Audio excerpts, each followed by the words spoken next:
The atheists, they say like that, God is dead. But what is left of these atheists after a while? Some bones, and even they will disintegrate. Goodbye. But God is never dead. Therefore, the Devas are not God. That's to be understood. Although they are to be respected, but we should not put them on the equal level as Krishna. That's not right. Okay, well, chapter 8 finished. Now, I'm in the middle of the Gita, speaking about bhakti. Manmana bhavamat bhakto majhajimam namaskuru. At the end of the 9th chapter, that we should surrender to Krishna. And this is the most confidential knowledge. So chapter 9 is called the most confidential knowledge of the Gita. And then, so then we should be there. That should be it. But then chapter 10, it says, then Krishna says in chapter 10, O mighty armed Arjuna, because you are my dear friend, for your benefit, I shall speak to you further, giving knowledge that is better than what I've already explained. But he gave the most confidential knowledge. So how there's anything better than that? But what he's now going to describe is not just that he is the Supreme Lord, but what he's now going to describe is about his opulence, about his qualities, and that is better. Now, we can talk for a long time that Krishna is the Supreme Lord, but when we begin to discuss the opulence of Krishna and how he is the Supreme Lord, that's more important than that he is the Supreme Lord. See? Alright, we can have a big debate, and finally the conclusion is Krishna is the Supreme Lord. Very well. Now let's talk about Krishna and about his amazing nature, how he is the Supreme Lord. This is also the difference between Bhagavad Gita and Srimad Bhagavatam. Srimad Bhagavatam particularly describes to us how Krishna is the Supreme Lord. What amazing things he's doing. Yes, it is said that Krishna, he was staying in Dwarka and Nanda Maharaj was living in Vrindavan. Oh, the separation that Nanda Maharaj experienced was just too much. So one day Nanda Maharaj was discussing and his elder brother was there, Upananda, and Nanda was saying, what shall we do? We haven't heard from Krishna for a long time. Upananda said, send a few messengers and they will bring us some news. Great idea, Nanda Maharaj said. I will send a few hundred messengers and then we'll get news all the time. So Nanda Maharaj sent his few hundred messengers, and when Krishna saw these few hundred messengers coming, then Krishna immediately gave new, fresh, really good horses to these messengers so that they could deliver the messages more quickly. So just see how eager Nanda Maharaj was to know about Krishna, and how much Krishna was in separation from Nanda Maharaj in response to that eagerness of Nanda Maharaj. Now, this is something about the opulence of the Supreme Lord, the nature of the Supreme Lord. That you will find in Srimad Bhagavatam. That's why, after Bhagavad Gita, there is more to read. There really is.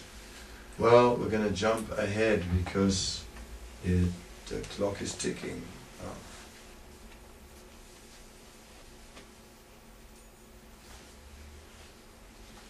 So Arjuna is saying, O lotus-eyed one, I have heard from you in detail about the appearance and disappearance of every living entity, and have realized your inexhaustible glories, O greatest of all personality, O supreme form. Though I see you here before me in your actual position as you have described yourself, I wish to see how you've entered into this cosmic manifestation. I want to see that form of yours. Well, that's an intense chapter, as we know. A chapter where he sees Krishna with many, many faces, huge faces, many arms, and many mouths, and he sees also all the heroes of the battlefield entering into those mouths.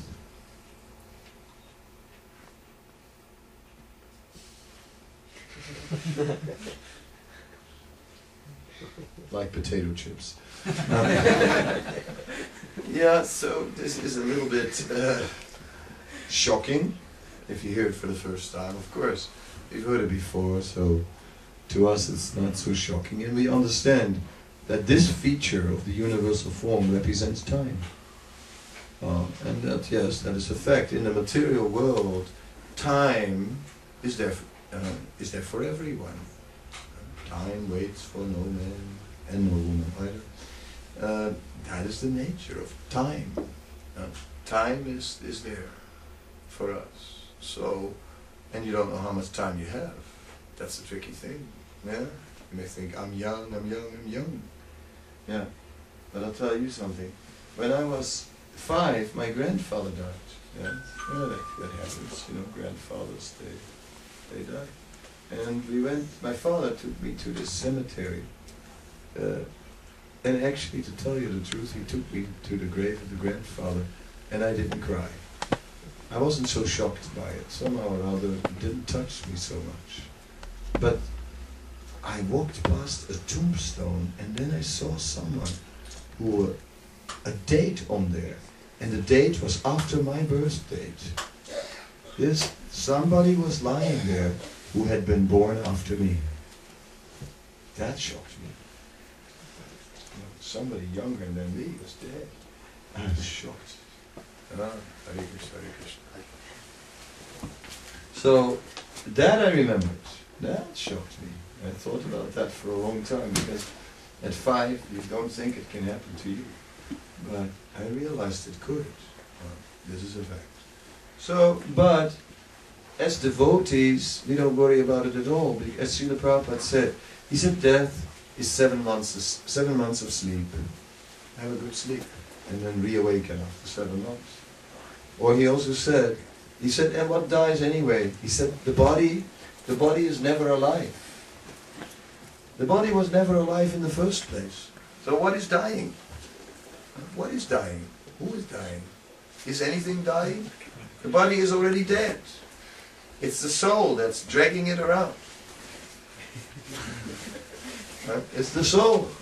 Just the soul is moving and just moving this thing. But the thing is not alive. It's the soul that's alive. And the soul never dies. So what dies actually? Prabhupada made that point. He said nothing. So death is a mental conclusion. It doesn't even exist. All this time, huh? We had you fooled, huh? We thought it existed. And now you know it's just an illusion. Because the body is not even alive. It's as dead can be. Yeah? Totally dead. It's the soul that moves it around. That's it. So it's interesting, this Krishna conscious philosophy, if you think about it.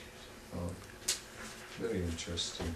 Well, the universal form, it's a nice chapter, but for today we'll, with Arjuna, return to the original form. That's the one that interests us more. And that brings us to the 12th chapter. Well, the 12th chapter of the Gita is an interesting chapter because it's sort of a chapter where you, it's one of those chapters where you, a lot of people, they appeal to the 12th chapter,